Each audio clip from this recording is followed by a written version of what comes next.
well, 10 suburbs in Melbourne have been earmarked by the Victorian government as possible locations for increased housing density. Well, joining me now live to discuss this and more on Victorian politics is the Deputy Opposition Leader in Victoria, David Southwick. Thanks so much for your time. Good to be with you, Simon. And you just enjoyed a little bit of our Easter egg hunt in the office as well. And I was the first one to get the Easter egg in the Sky Easter egg hunt. There you go. I was very happy with that. You got the second one. Too. Yes, and they're all still going crazy. Yeah, happy Easter, everyone. Happy Easter, of course. I digress.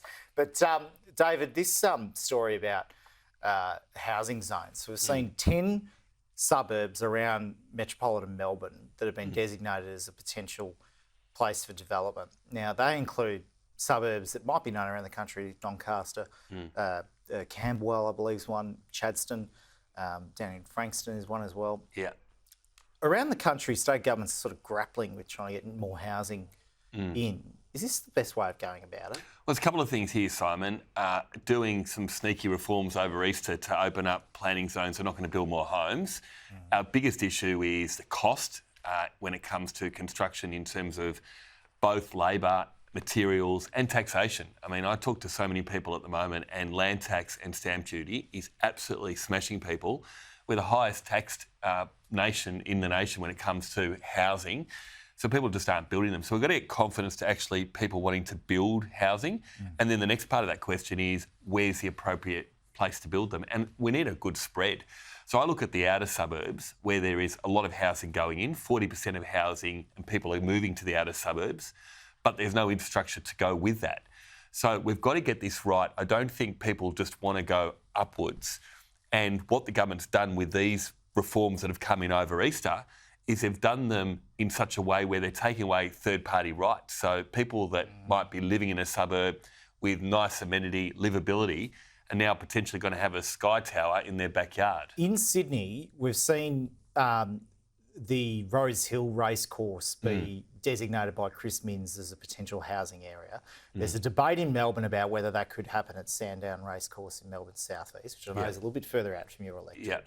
How else do you do it, though? If you don't go up in these suburbs, which, you know, some of them are near your electorate, how else do you do it? Yeah, look, there's got to be more flexibility in our planning laws, no doubt. The regulation is absolutely strangling as part of the reason why you're not getting investment. This has to be private sector led, but you know, there are things that New South Wales did years ago which allowed dulocks to come on board instantly, where you can take a single dwelling and have a second house and effectively do that without the whole planning and regs to go with it. A lot of that happens in Melbourne, though, already. Well, only started to happen now, but you've still got councils that are stopping that from happening. Right. So there are things that you could do in a planning reform that would literally double a lot of housing stock overnight if it was done better.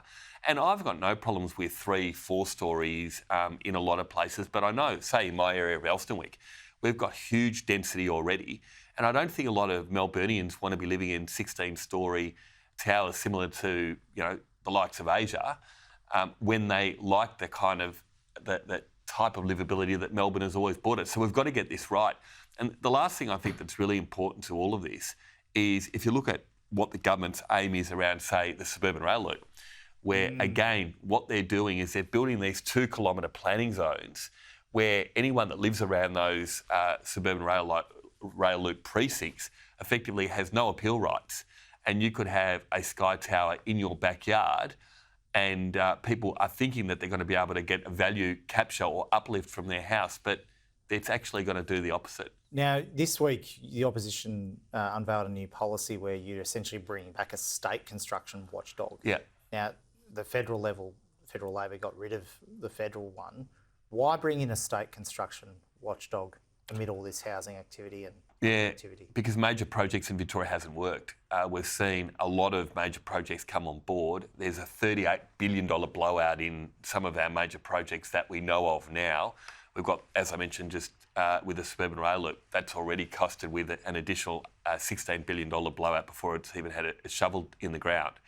And so with these blowouts, we've got to be able to wrestle down many of those costs.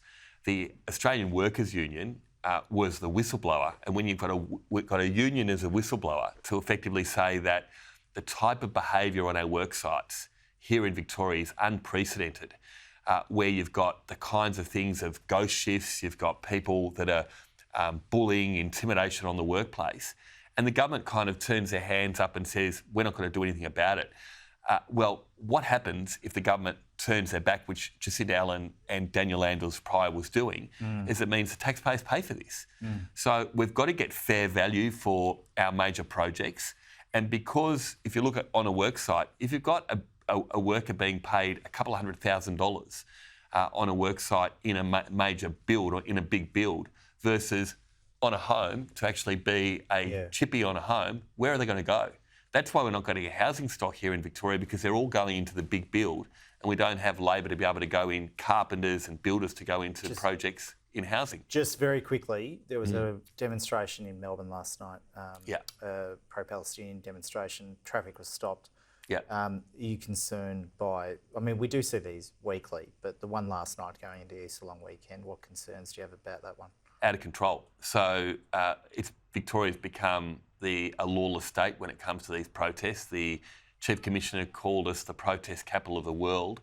I'm all for protesting, but when they shut down cities like we've seen just overnight, we've got to do more than that.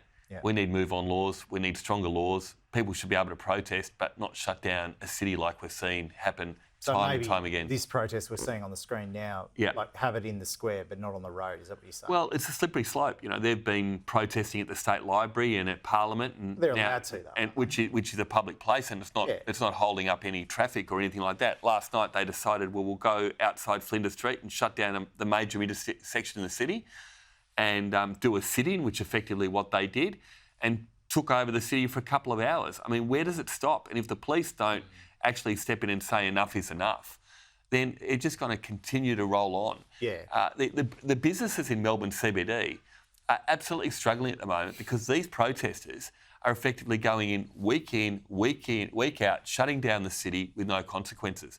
I think times come where we've got to have stricter rules around when these things happen, and particularly when they shut down a city, shut down public transport, they shouldn't be allowed to do that.